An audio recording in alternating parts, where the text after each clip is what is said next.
Nifrete çevirdin bakışlarını, kan seklerden akışları, günlere gerk olmuş baştaşlarını, namusu gayreti taşını şehitler.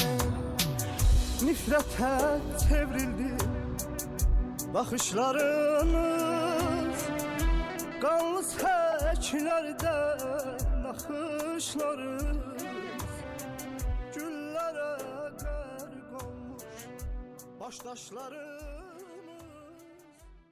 Bu vətəni bütöv tutan, alnımızdan ləkə yuyan, şirin canı qurban sayan şəhidlərə borçluyuq biz.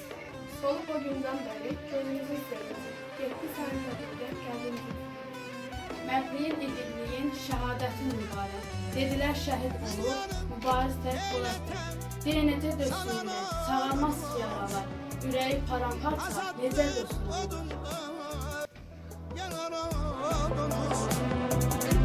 Keçip yüreklerde kalan oldunuz. Unutmak olar mı sizi şehitler?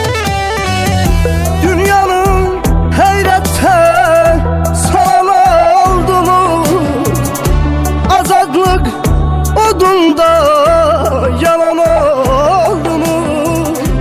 Köçüp yüreklerde kalan oldunuz. Unutmak olar mı sizi şehit?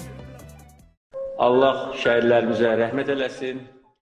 Öz sözümü qələbəmizin ayrılmaz hissəsi olan sözlərlə tamamlamaq istəyirəm. Qarabağ bizimdir, Qarabağ Azərbaycandır.